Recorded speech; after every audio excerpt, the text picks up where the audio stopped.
Hoje, 5 de setembro de 2024, a reportagem do Census Notícias está na Câmara Municipal de Osasco, para cobrir uma audiência pública que tem o objetivo de discutir o projeto de lei complementar de número 9, de 2024, que estabelece o zoneamento municipal, além do PLC 8, de 2024, que dispõe sobre a alteração da lei complementar número 431 de 2024, que institui o plano diretor do município. Venha conosco acompanhar agora a audiência e conferir todos os bastidores aqui na Câmara. Traz também uma cidade de desenvolvimento, de uma economia muito potente do nosso município, do nosso estado. Juliana, qual a sua expectativa hoje para a audiência pública sobre o zoneamento municipal da cidade de Osasco? Bom, essa é a segunda audiência que eu estou participando para tratar do assunto aqui na casa. A possibilidade é que tenham outras, né? Inclusive é um pedido nosso desde a época que estava discutindo o plano diretor para que a gente conseguisse ouvir quanto mais as pessoas, melhor, durante passando isso pela cidade toda, né? A expectativa é trazer uma discussão focada bem na crise climática que a gente está vivendo. Osasco é a segunda cidade mais poluída do Brasil. Então a gente precisa ter um foco quando vai tratar tanto do plano diretor quanto no zoneamento com isso. Qual que é a cidade do futuro que a gente quer? Né? Então a expectativa é fazer uma discussão mais acalorada e pensando justamente em buscar alternativas para isso. Você acredita que os vereadores da casa como um todo estão preparados e empenhados nessa temática? Como você tem sentido o preparo aqui da casa para lidar com um tema como esse? Bom, eu tenho, para falar por mim, que eu estudo, né? Todos esses planos que o município elaborou ao longo dos anos, eu venho estudando muito. Mas eu vejo que os vereadores eles não se aprofundam na temática. Eles pegam a questão superficial e tratam ali como sendo só uma questão prática, que não vai mexer com a vida de cada cidadão e cidadã osasquense. Então, eles pegam alguns pontos só para dizer que estão sabendo do assunto, mas aprofundado mesmo, desconheço alguém que tenha aprofundado mais no assunto. Pelo seu tempo de mandato, você lembra se houve algum estudo feito com a população do Rochdale sobre as necessidades urbanísticas e de zoneamento do local? Você tem conhecimento sobre isso? Bom você falar nisso, porque inclusive a minha família é do Rochdale, né? Uma área que sofreu com muito alagamento e eles nunca foram perguntados sobre nada a respeito disso. Não tem conhecimento, então? Não tenho conhecimento nenhum. E há algum projeto do seu conhecimento para a contenção das enchentes? Tem. Um que eu discordo, inclusive. Por que discorda por quê? Eu acho primeiro que a gente canalizar córregos não é a melhor saída. A gente sabe que o concreto, quando ele é colocado no rio, ele aumenta a velocidade da água quando ela passa e ela vai desembocar em algum lugar e em algum lugar vai alagar. Teria que fazer um aprofundamento desse rio, em terra mesmo, sem colocar concreto. Tem que pensar no rio como um ser vivo, que ele é. Ele tem ali uma flora e uma fauna presente, tem que conservá-lo de uma outra forma e pensar nisso de uma outra forma. Eu não acho que canalizar seja a melhor opção. Eu acho que a gente pode pensar em bolsões, a gente tem que pensar em moradia fora dos lugares de alagamento, porque o rio ele tem memória, a água tem memória, né? Então, tirar as pessoas de lugares onde são áreas de risco, é isso que tem que ser pensado. Na verdade, pensar em evitar enchente é também pensar em moradia. A reportagem do Census Notícias está aproximadamente há 3 meses nas ruas perguntando para a população o que elas acham do meio ambiente da cidade. O que a gente mais tem ouvido é a problemática de que cada vez mais se verticaliza, sobem prédios e as áreas verdes são destruídas e não são repostas. O que a lei de zoneamento municipal pode mudar esse cenário? Ela pode apontar onde tem que crescer o número de áreas verdes, né?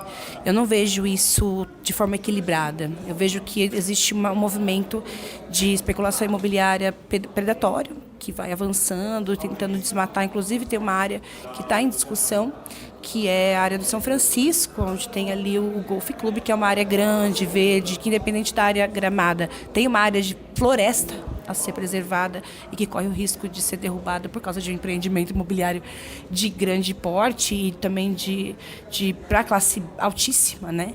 E eu acho que é isso, a gente tem que olhar para isso como uma urgência, que a gente tem que frear isso. O crescimento da cidade, ele tem que ter a ver com a saúde da população. Não adianta a gente só pensar em crescer por número de habitantes, se a gente não pensa, inclusive, de como combater os males que a crise climática vem causando com a gente, né? Estou aqui com a Cirlei. A Cirlei é munícipe de Osasco. Isso. Qual bairro você fica, Cirlei? Campesina, Vila Campesina. E o que te trouxe aqui hoje para a audiência pública? Tem alguma coisa a ver com o seu bairro em específico? Sim, tem a ver com o bairro, com Osasco, de uma certa forma. Eu nasci em Osasco, tenho 58 anos, né? Vim na primeira audiência no último sábado, dia 31 de agosto, né? E o meu interesse em participar é estar ciente do que está acontecendo e poder contribuir com a minha opinião, né? Que de alguma forma ela é contrária em alguns pontos que têm sido colocados, né? Por exemplo, a mudança, a flexibilização do zoneamento com comércios de baixo e médio impacto em áreas que historicamente são residenciais. A gente entende a questão da necessidade do bairro evoluir e crescer, porém isso tem sido já, mesmo com a lei anterior, isso já tem sido feito de forma desordenada e sem fiscalização. Então, por exemplo, a nossa lei é muito clara no bairro Vila Campesina sobre a questão de altura das edificações, sobre a necessidade de recuo, sobre você não fazer sombra nos vizinhos, e isso nos últimos anos já tem sido descumprido e muito, inclusive com a lei de outorga que permite você pagar para construir errado, certo? Então, do que eu averiguei por enquanto dessa nova proposta, a minha opinião é que vai flexibilizar ainda mais essas coisas divergentes, né? Para você encaixar na lei aquilo que não agrada a maioria da população, pelo menos no grupo que a gente está participando, né?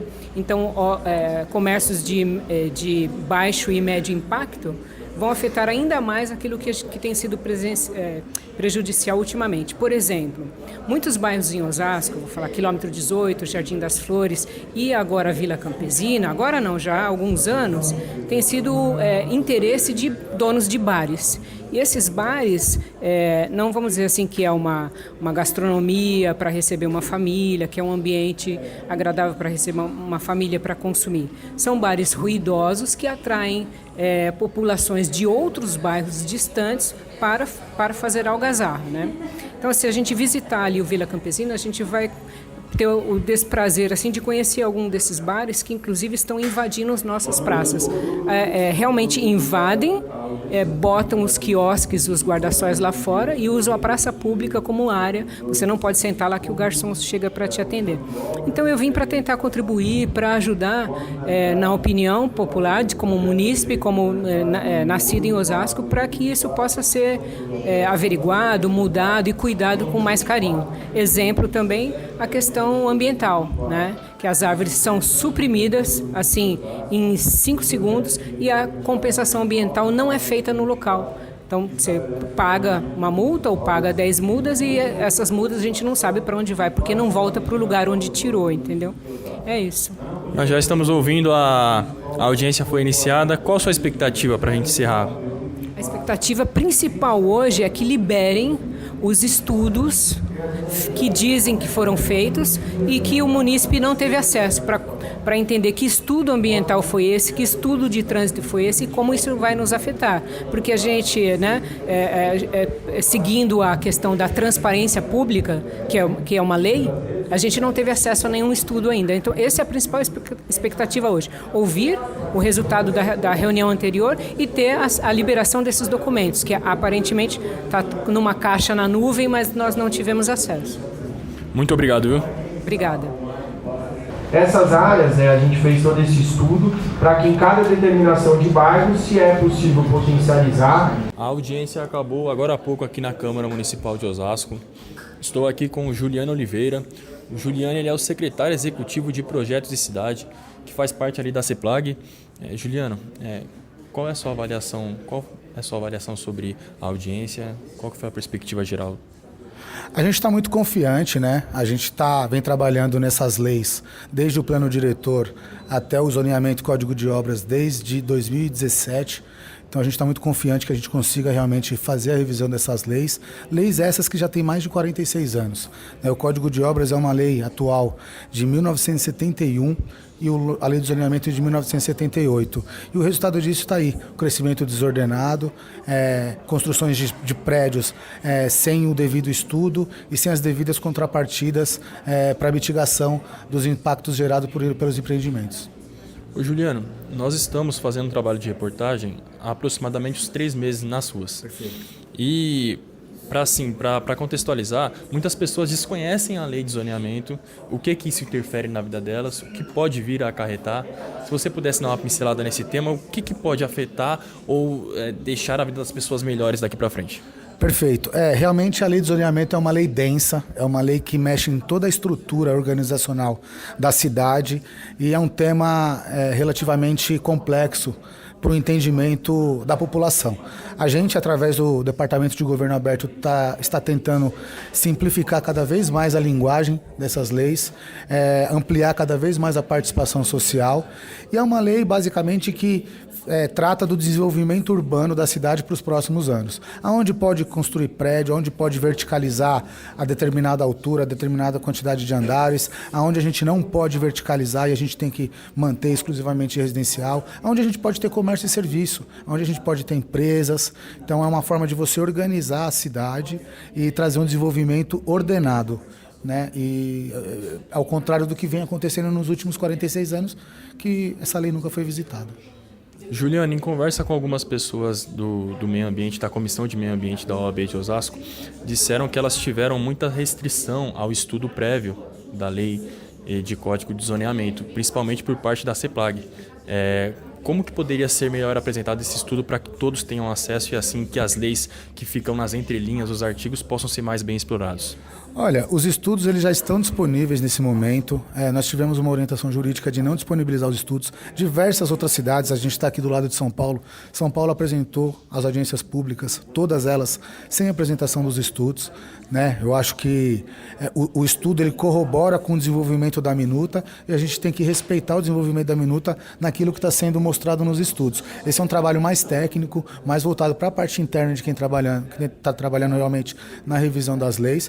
E com a minuta já apresentada aqui para a Câmara Municipal e para que não haja não desperte o interesse específicos, especulação imobiliária, enfim, a gente disponibilizou somente depois da apreciação da Câmara, que agora nesse momento está sendo feita. Então, os estudos, a minuta, eles estão disponíveis no site do Osasco Participa e eu convido a você a participar, entrar lá no link e ter acesso aos estudos que agora já estão disponíveis. Agradeço a entrevista e uma boa noite. Boa noite, muito obrigado. Agora estou aqui com o Dr. José Carlos Barbosa Molico, que está representando a Comissão de Meio Ambiente de Osasco. Molico, obrigado por conversar aqui com a reportagem da Census. Qual é a avaliação da audiência no dia de hoje? Primeiramente, eu que agradeço a sua atenção, né, nos dar esse espaço. Bom, hoje está sendo muito importante essas audiências públicas e hoje teve um avanço bom. Mas tem que continuar assim. Temos que discutir os problemas, temos que discutir as situações e trazermos as soluções. E de forma coletiva e democrática encontrarmos um ponto ideal, né? Eu acho que é muito importante isso. A gente teve conversas com alguns membros da Comissão de Meio Ambiente de Osasco e eles relataram a dificuldade em conseguir os estudos prévios para analisar a lei de zoneamento. Você também sentiu isso? Veja bem, um dos motivos de eu estar presente hoje aqui foi realmente para reiterar esse pedido que libere para a comissão o acesso a esses documentos. Inclusive, protocolei um ofício hoje aqui na presidência reiterando esse pedido. Eles falam que já está aí à disposição alguma coisa, nós não conseguimos acessar ainda, mas prometeu que vai nos fornecer esses dados, vai nos responder o ofício passando essas informações. Que é muito importante saber o que embasou tudo isso para chegar a esse ponto da lei. Quais os documentos, o que foi feito, qual o levantamento, é muito importante essas coisas, sabe? Para amadurecer essa lei. esse estudo técnico disponibilizado para a OAB também facilitaria esse retorno para o público, para a sociedade, de como a lei de zoneamento está sendo dirigida? Sim, facilita sim, porque a OAB, a comissão da OAB está preocupada interpretar e levar para a população em geral, ou para o que for necessário, uma forma mais simples, um linguajar mais objetivo, mais simples. Porque você vê, tem muitas siglas, um monte de coisa que eu não sei, não entendo. Sabe? Eu tenho que procurar descobrir, estudar e tal. Então você imagina o povo leigo, é uma dificuldade. Toda legislação ela tem que ser passada por uma linguagem mais simples. E o que a vereadora falou, ela tem razão. O povo não entende isso, é muito difícil, a grande maioria não entende.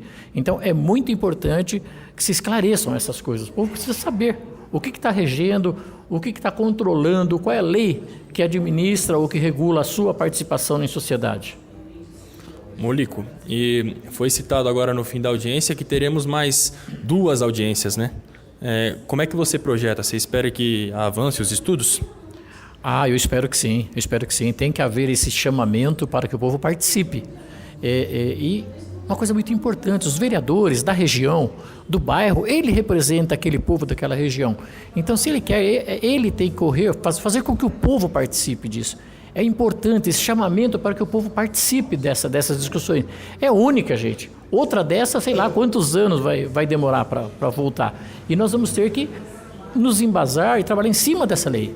Então, que eles façam esse trabalho, 2, sei lá, se de repente mais 2, né? Mas tem que levar para a população isso. É uma discussão muito importante. Doutor Molico, muito obrigado pelo seu precioso tempo e uma ótima noite, viu? Eu é que agradeço, tá? Muito obrigado, agradeço pela oportunidade, pelo espaço, e a OAB, através da sua 56ª subseção, por sua diretoria, presidida pela doutora Maria José Bonetti, e toda a sua diretoria, está à disposição, sempre à disposição. Muito obrigado. Obrigado. Hoje, como uma característica, né, da nossa cidade, que é toda essa cor amarela, igual a gente tinha, né, em 78, o quanto ela já modificou, o quanto que a gente tem, né, a gente vai ter através do nosso estudo, levantamento, né, de atividade. Agora aqui, ao fim da audiência pública na Câmara Municipal de Osasco, estamos com a vereadora Elza Oliveira, do Partido Podemos. Elza, primeiramente, obrigado por ceder essa entrevista e gostaria de saber qual é a sua avaliação sobre a audiência, o que você achou? Primeiro, eu acho fundamental as audiências públicas, né? É um momento em que a gente pode discutir com toda a população, com os vereadores, com os secretários, os temas mais importantes da nossa cidade. O que me entristece é saber que a população cobra, mas a população não participa. Por mais que a gente faça as divulgações nas redes sociais, que hoje é uma das ferramentas de maior importância e de mais facilidade, todo mundo acessa de alguma maneira, mesmo assim as pessoas têm dificuldade de vir, né? E a gente precisa discutir esses temas, né? São fundamentais. A cidade tem crescido muito, a gente tem visto como Osasco avançou em número de habitantes, no trânsito, né? A gente precisa falar sobre mobilidade urbana, a gente precisa falar da questão da verticalização da cidade. São tantos assuntos que a gente na rua, no dia a dia, vê que as pessoas têm interesse, mas quando a gente faz audiências como essa, que precisa da participação popular, a gente não vê a população aqui. Então, a gente vai tentar, mesmo assim, através das nossas redes sociais, divulgar amplamente. Nós vamos ter mais 2 audiências, provavelmente mais uma na Zona Norte, e aí a gente descentraliza, né, tira as audiências daqui da Câmara, vai para as ruas, como a gente fez quando a gente teve Câmara no seu bairro, que foi muito positivo, as pessoas entenderem de fato qual é o papel do vereador, que é fundamental para aprovar projetos como esse, mas que a população precisa, sem dúvida, participar também, para que a gente possa representá-los aqui, mas que eles estejam aqui também. É isso. Você falou aí sobre a divulgação, além das redes sociais que já foi mencionado, você acredita que foi bem divulgado em outros meios de comunicação a audiência em si, que ocorreu aqui hoje? Eu sempre acho que a gente pode ampliar ao máximo que a gente puder. Eu vi que alguns vereadores questionaram, né, a quantidade, enfim, o que é divulgado, mas eu acho que a gente pode tentar ampliar através das redes sociais. Por exemplo, o prefeito tem uma das redes sociais mais acessadas e divulgou. Então, acho que se for tomar uma base pela rede social do prefeito, que todo mundo comenta, você viu que eu vou nas ruas, as pessoas, você viu que o prefeito publicou isso? O que você tem a dizer sobre tal coisa? Qual que é o prazo? Né? Ou seja, as pessoas veem. Então, a gente precisa, sem dúvida, continuar fazendo o nosso papel de ampliar, mas a população fazer o papel dela, que é estar aqui, que é cobrar também. Conversando com advogados, até pessoas da Comissão do Meio Ambiente de Osasco, elas dizem que se não houver um amplo debate e que o projeto seja bem entendido, até para os vereadores fica complicado analisar o projeto, né? Porque são muitos termos técnicos. Você também tem essa percepção? Sim, mas enquanto vereadores, a gente também precisa se preparar para estar aqui. A gente precisa ter uma condição técnica boa, a gente precisa também ter uma assessoria jurídica dos nossos gabinetes preparadas para nos auxiliar. Então, eu não vejo isso como um problema, pelo contrário, tá? Agora, o que ocorre hoje o projeto está na casa, mas ele ainda não foi analisado pelas comissões. Então, ainda vai tramitar em diversas comissões até que a gente decida pelo voto. Então, se tiver que fazer algum ajuste ou outro, a gente tem as ferramentas que hoje são as emendas e a gente pode discutir por que não uma emenda ao projeto, se for necessária, depois dessas discussões. Então, a gente ainda vai ter tempo hábil para falar muito sobre esse projeto. Elza, para encerrarmos, nós da reportagem da Census Notícias estamos aproximadamente há 3 meses na rua, passando por bairros como Campesina, Viliara, Bela Vista, e o impressionante é que os relatos são muito semelhantes. Que o quê? O que está acontecendo em Osasco? Os empreendimentos, os edifícios crescem em áreas verdes, e as árvores são derrubadas e elas não são repostas em outros bairros da cidade. Para essas pessoas que tanto falaram para a gente sobre essa problemática do meio ambiente na cidade, o que você teria a dizer a elas? O que poderia ser melhorado no meio ambiente da cidade? Você acha que a gente tem um rumo de evolução aí? A gente pode melhorar a temática do meio ambiente em Osasco? Sem dúvida, mas eu acho que não é só uma obrigação do poder público, é uma obrigação de todos nós, enquanto cidadãos, a gente precisa pensar no meio ambiente, a gente está vendo o tempo, o que está acontecendo, então a gente precisa ver a questão da reciclagem também, isso começar dentro das nossas próprias casas, fazendo o nosso dever de casa. A gente está o tempo todo cobrando o poder público, mas dentro da nossa própria casa, o que a gente tem feito para contribuir, não é? E, gente, dizer para vocês que a cidade tem uma lei de meio ambiente, que é a lei de compensação ambiental. Em todas essas árvores que são permitidas o corte, elas são repostas. E eu tenho fiscalizado isso todos os dias. Inclusive, estive recentemente ali perto da Viliara, quando você desce a Franz Voegeli, na rua, Avenida Manuel Pedro Pimentel. Nós temos árvores ali que às vezes a população critica, olha, cortaram essa árvore, mas não pensam na questão da mobilidade, das pessoas com deficiência. Como que um cadeirante hoje anda numa calçada em Osasco, se há 10, 20 anos atrás, nós plantávamos com uma boa intenção, mas não tínhamos noção da espécie que estava sendo plantada ali, né? Quanto tempo qual o tamanho que ela ia ficar, enfim, nós temos calçadas totalmente danificadas, as raízes entrando dentro das residências, acabando com a questão dos canos. Então tem muitas coisas que precisam ser analisadas, não é sair cortando a árvore à torta direita, né? As árvores da cidade que são cortadas, primeiro elas passam por uma avaliação técnica, por um engenheiro ambiental, e a partir daí ele avalia, inclusive, quantos anos tem aquela espécie, e para depois falar, olha, para fazer a compensação ambiental, você vai precisar de mais, fazer a doação de 10 árvores, 10 IPs de 1,20 m, estou chutando aqui. E aí você faz a doação lá no Parque Chico Mendes. Então, essa árvore, ela é replantada, mas num local adequado, para que a gente não tenha novamente um problema. Então, as pessoas que têm mobilidade reduzida hoje, tem um problema muito grande nas calçadas de Osasco. Então, a gente precisa avaliar pensando também nessa pessoa com deficiência que vai andar nesse espaço que hoje está coberto com raízes. Então, tem a Secretaria de Meio Ambiente e a gente está em cima fazendo a fiscalização e vendo todas as compensações, mas acompanhando se de fato aquela árvore precisa ser arrancada. Então, há uma clara deficiência aí, né? Árvores invadindo calçadas, até a pavimentação, o asfalto, e o poder público está em cima? Com certeza, é nosso papel fiscalizar. Inclusive os moradores, eles entram em contato com a gente pedindo para que a árvore seja cortada. E a gente vai até o local com um engenheiro e ele faz a avaliação. Se realmente houver necessidade, tem que ser cortada, porque a gente tem que pensar em quem tem deficiência e essa árvore vai ser plantada num outro local adequado. Elza, agradeço o seu precioso tempo. Imagina. Uma ótima noite e até a próxima. Até breve. Obrigada. Boa noite.